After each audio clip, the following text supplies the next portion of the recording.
Hello दोस्तों, नमस्कार। स्वागत है आपका फिर से नए वीडियो में। दोस्तों आज की वीडियो में हम देखने वाले हैं सुभाष चंद्र बोस के राष्ट्रवाद पर संक्षिप्त टिप्पणी लिखी, तो चलिए देख लेते हैं। और अथवा में प्रश्न है कि सुभाष चंद्र बोस एक राष्ट्रवादी राजनीतिज्ञ थे, स्पष्ट कीजिए। तो चलिए देख लेते हैं। दोस्तों सुभाष चंद्र बोस एक राष्ट्रभक्त कट्टर राष्ट्रवादी राजनीतिज्ञ थे।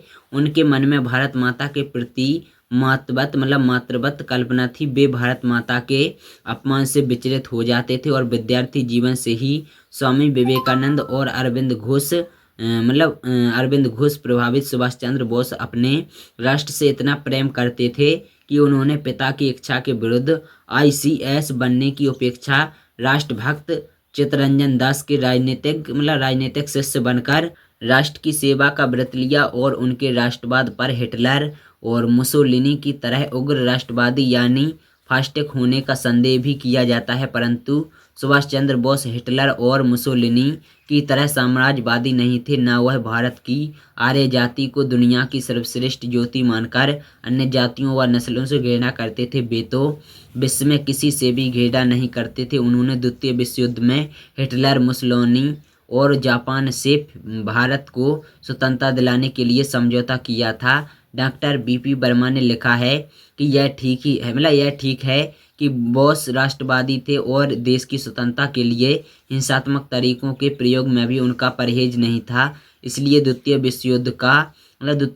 काल में उन्होंने हिटलर, मुसोलिनी और जापान से हाथ मिला लिया तथा आज़ाद हिंद फौज और सरकार का नेतृत्व स्वीकार किया। राजनीतिक आचार नीति में यह काम किसी प्रकार निंदनीय नहीं था। बस इसी कारण उन्हें सीमित रूप से फांसीवादी भले ही कह लिया जाए। उन्हें नेताजी कहा जाता है, जो जर्मन दर्शन के फ्यूमर का हिंदी रूपांतर है। परंतु बोस का फांसीवाद तथा अतिवादी सिद्धांतों में विश्वास नहीं था। उन्होंने कभी साम्राज्यवादी प्रसार का समर्थन नहीं किया, न कभी जातीय सर्वोच्चता के सिद्धांतों को स्वीकार किया।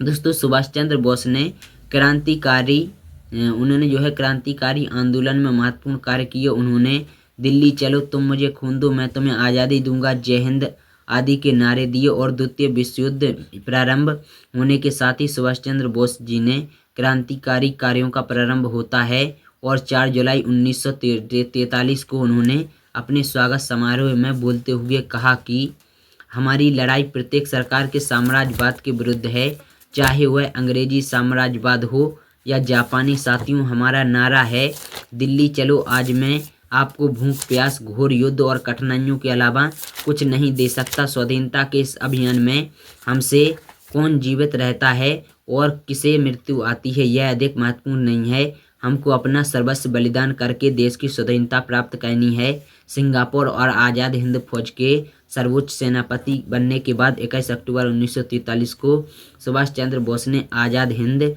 की अस्थायी सरकार की घोषणा की, जिसे जापान, जर्मनी तथा इटली ने मान्यता प्रदान की।